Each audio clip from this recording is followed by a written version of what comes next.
Welcome to the How to Attract More Business Knowing Your Why and USP. I'm Gina Trimarco, and today we're talking about mission, vision, purpose, core values. What's it all mean, right? If you've ever done an annual business plan, you've had to fill out the mission and vision sections, unless, of course, you skipped over it or someone else did it before you. When I wrote my first business plan, it was for the purpose of getting a bank loan for a startup business that I was looking to buy. It was daunting, and frankly, I didn't understand the difference between mission and vision, and I really didn't understand or care about core values. And I ultimately hired someone to write the plan for me.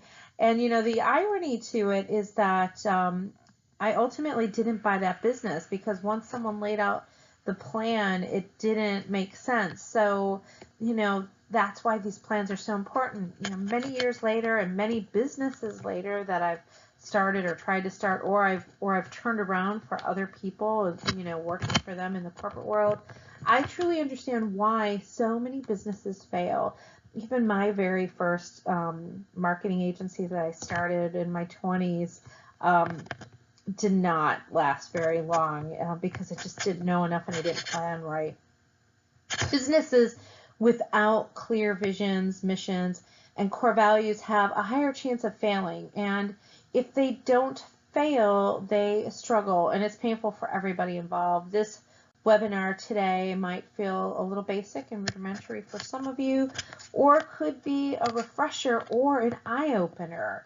So take what you can from it and use it, have a refresher from it, or our objectives today are to help you define or redefine your vision and mission, to help you promote your unique selling proposition, what makes you different, and creating a living by company core values, which is really super hot right now. They've always existed, but they're more important than ever.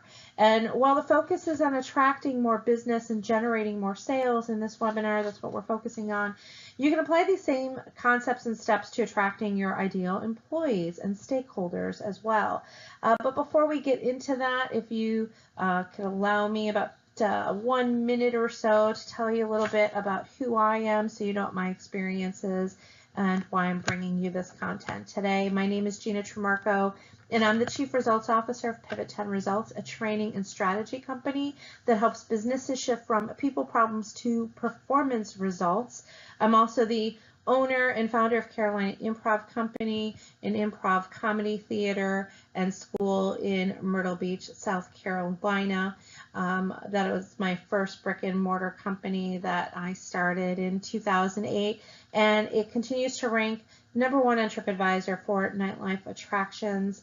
And at Pivot 10, we really focus on helping people create amazing customer, fantastic experiences, looking at company culture and how to fix it or rebuild it, how to engage your team, and what's your sales story, and how are you presenting that to grow your business. And we've worked with all types of businesses in those areas. Later in this webinar, I'll share with you how you can reach out to me for some additional assistance for your own business solutions. But for right now, let's jump right in to mission. What is a mission? What is your purpose? Pretty easily defined here, a task or purpose that needs to be carried out by a group of people or the people who are given the task. I have worked with many small and even medium-sized businesses that get mission and vision confused. Even in doing my research for this, I was trying to give you example statements in both categories, and so many companies are still confused on the difference between these. You can, once you understand these, you can apply them to your business goals, but you can also apply them to your personal goals. So I'm going to break those down in detail, as well as provide you with some tips on how to create them or revise what you already have in place. We're going to go pretty quickly on this webinar today. It should be about 20-25 minutes, just to kind of give you an overview and try to kind of keep it simple and not so confusing. So mission, what is a mission statement?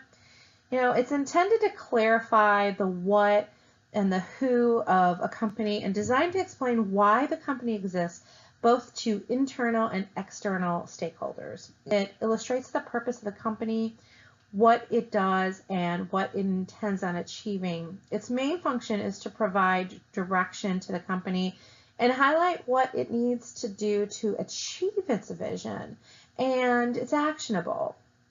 And more importantly, it answers the question, why does my business exist? Simon Sinek, author of Start With Why, takes this a step further in his book Start With Why. He's also the author of Leaders Eat Last.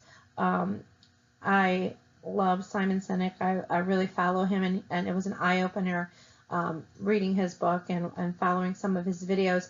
He illustrates the importance of knowing your company's why and to build your business around this. He illustrates this by giving several examples, but probably the easiest one that I gravitated to was he talks about Apple's why and Steve Jobs' why, because really the why is often based on the founder's purpose and why and mission, and that was to go against the status quo. Their what is that they just happen to make computers. Their customers are attracted to their why. They're attracted to the what, right? They want the computer or the iPhone, but they're really attracted to the why. And if you just think about that for a second, just think about the difference between Apple users and Android phone users. Their personalities and core values are different from each other. They're all buying phones, but why does one person buy an iPhone and another one buys a Samsung Galaxy? Give that some thought. We'll talk a little bit more about that later. The why, the mission, or the purpose behind the company is the differentiator. So if you're not clear on your company's mission, you'll struggle to market it effectively. And you can attract the right people to your organization if you're clear on this. If you're clear on your why, if you're clear on what you stand for and who you serve, if you're not attracting the right people, it's probably because they don't know what's in it for them. We work with a lot of clients, especially in a recruiting capacity and trying to find the right fit. We've worked with a lot of businesses that say we just can't find the right employees. And I've actually talked to clients and I've boldly asked them, why should people work for you? And many of them have just stared me blankly in the face and have said, I don't know. I don't really know. And that's a problem. So if you're not attracting the right people to your organization, it could be because they're not sure why they should be working with you. So let's look at some examples of mission statements that are out there. And I want you to pay attention to, there's a pattern in several of these mission statements. So American Express, to be the world's most respected service brand. You could really stop right there, right? It's really simple to be the world's most respected service brand. They take it a step further with, to do this, we have established a culture that supports our team members so that they can provide exceptional service to our customers. It's really clear what their mission is, right? Their mission is to take care of their people first internally, create that culture, and then that's going to help them be the world's most respected service brand. And think about that. With American Express, a lot of the stuff that I buy, I will use American Express because I know that they're going to take care of me if something happens. Like any of my online purchases, I use American Express because I know that if I have a problem, I can call them and they're going to take care of me. And that is their mantra that people have come to know. IKEA, to make everyday life better for our customers. You're seeing the theme, to make everyday life better for our customers. Right? It's really clear. Who do they serve? And why are they doing it? Nordstrom works relentlessly to give customers the most compelling shopping experience possible. Again, it's their why is about creating the experience for their customers. This is also the company where I believe you could buy tires from somewhere an automotive place, and you can return them at Nordstrom's for a refund. And Zappos. I'm going to talk a little bit about Zappos today because I did spend some time at the Zappos campus learning about what they do. Zappos, to provide the best customer service possible. Are you seeing the pattern and the theme here? It's really clear and to the point. We know what their mission, what all their missions are. So writing a mission statement, pretty simple. All you need to know is who is your customer and what benefit do they gain as a result of your product or your service. So who do you help? Who do you serve? And preferably that's your ideal customer or client. You're not serving the world. You want to get really specific. And how are you helping them? What is the benefit that they're gaining? This is a really simple template. If you want a copy of this template, I'm happy to share that with you and send it to you. Pivot 10's mission statement, and we spent some significant time on this, is we shift businesses from people problems to performance results. Because what we've come to learn in all the businesses that we work with and that we serve is that they're all looking for results. They're all looking for some sort of performance result, productivity, profitability, and typically they have to overcome some sort of people problem, whether it's a problem with not having the right customers or clients or not having the right employees. There's always some sort of people problem that gets in the way of a result, and that's what our mission is to help with that. So let's talk about vision. Vision statements are future-based and aspirational. They're meant to inspire employees and answer the question, where is this business going? Where is this business going? And when we think about vision, I want you to think about the really big, broad plan. Where are you going with your future? And it's that, where are you going in 5-10 years? This is really actually important. With the growth of millennial employees who are projected to make up 50% of the workforce by 2020, having a clear vision and mission will be imperative to attracting the best workforce.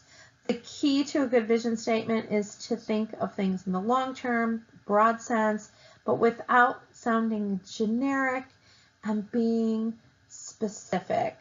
It should be concise, no longer than a sentence or a few paragraphs, so that your entire team can quickly repeat it back and, more importantly, understand it. Remember, people can't deliver or purchase what they don't understand.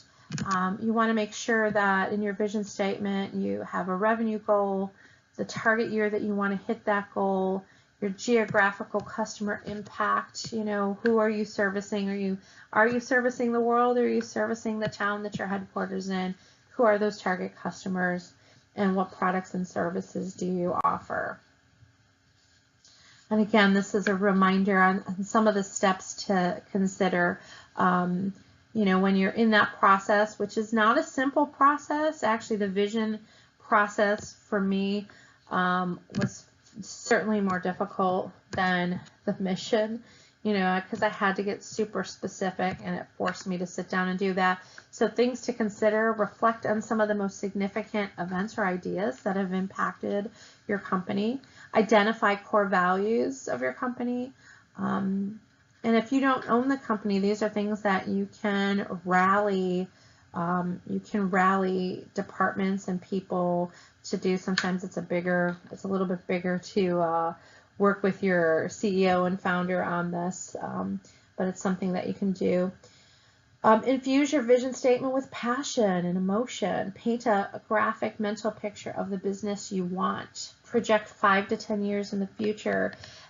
Dream big and focus on success. You can ask yourself a number of questions to go through this process. What are we doing right now that aligns with these values? Where are we not aligned? How can we stay aligned with these values as we grow over the next 5 years, 10 years?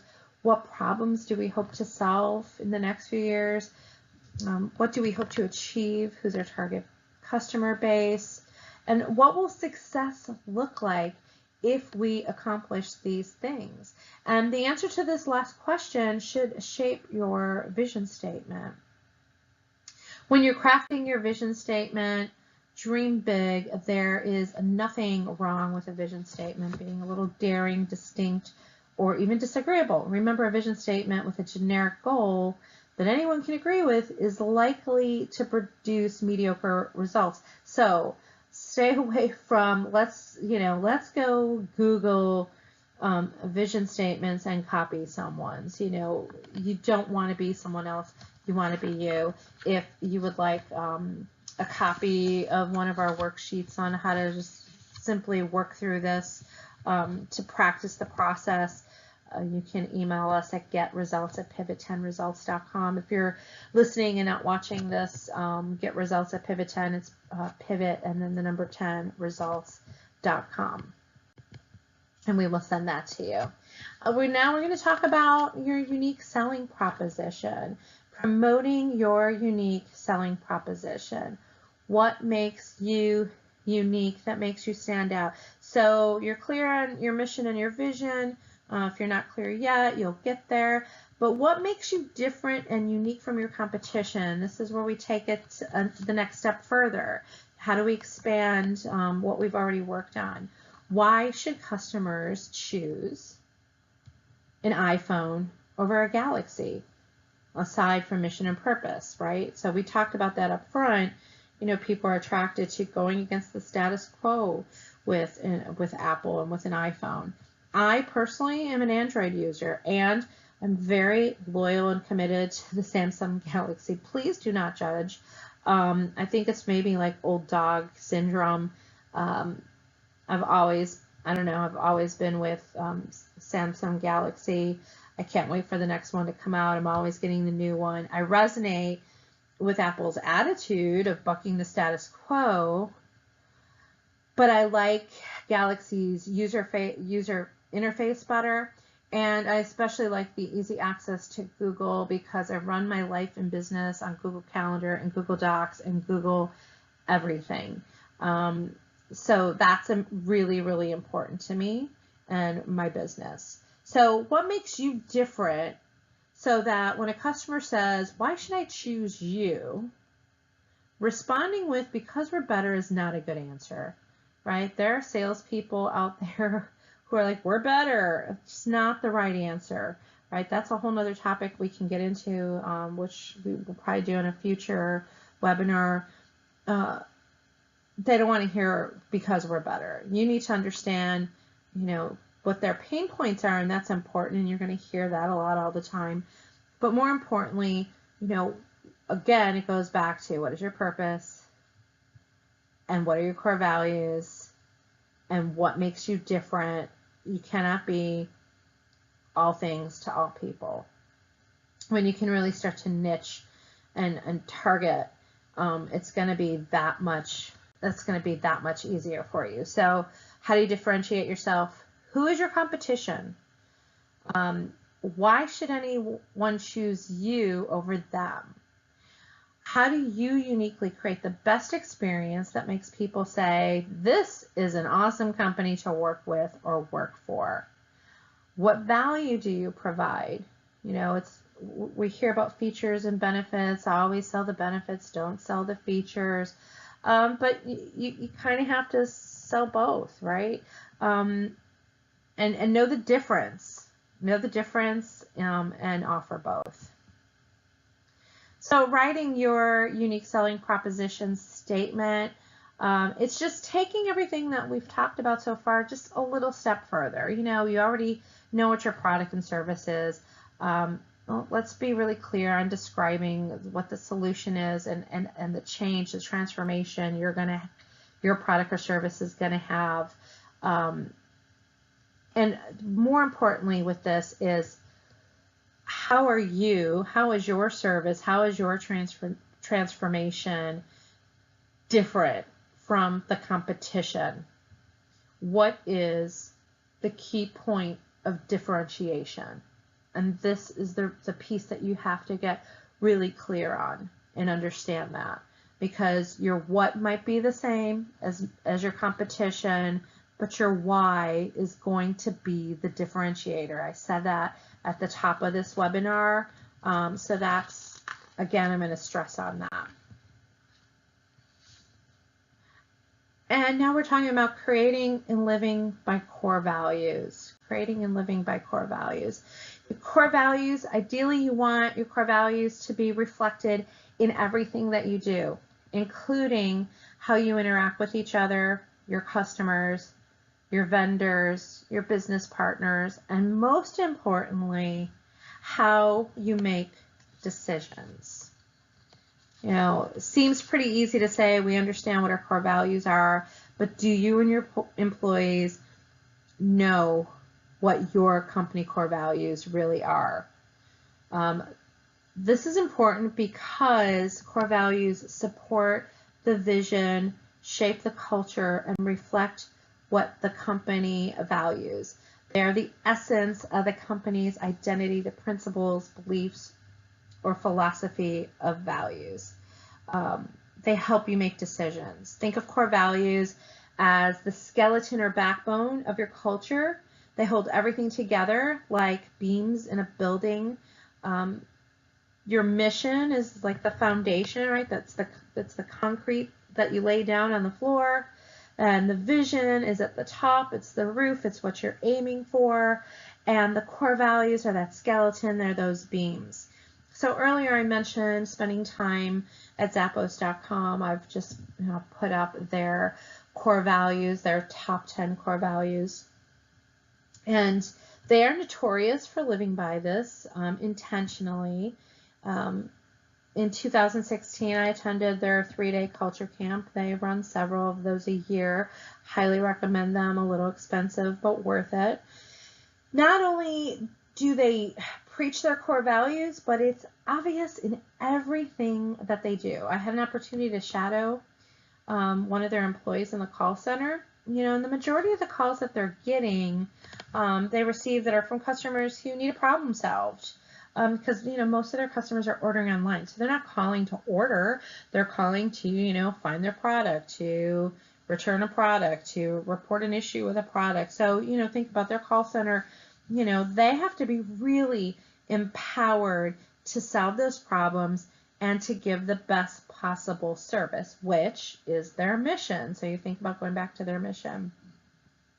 So, you know, if they get problems like, you know, the shoes I ordered were not in the box, right? This was a real problem that I witnessed happening. I listened to the call, and the employee handled it with such ease by finding a replacement pair and sending it to the customer with no delivery charge, no fee. And when I asked the employee why she didn't doubt the customer's honesty, the employee said, "It's not my place to question it. I'm following our core value to deliver wow through service," right? You see that on there? That's number one, deliver wow through service. And I heard those types of responses throughout my 3 days on their campus. I probably heard, you know, pursue growth and learning was a big one because they have Zappos University there where they offer all kinds of classes to their employee. They really talk a lot about creating fun and a little weirdness, and that is clearly evident throughout their campus. The employees not only know the core values by heart, but they make all of their decisions based on this. And I kind of call it their 10 commandments. They really, you know, for a while I thought I was like being punked. Every time I asked a question about something, somebody would recite a core value.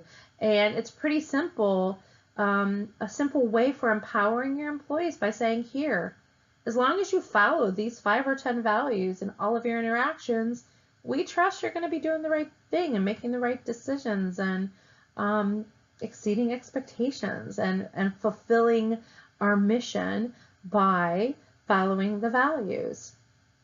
I've recently, on a podcast, I have a podcast called The Pivotal Leader, where I interview CEOs from all over the world. And Keith Walters, who's president and COO of Axiometrics, we were talking about this core value piece, and Axiometrics takes core values a step further into what they call core behaviors.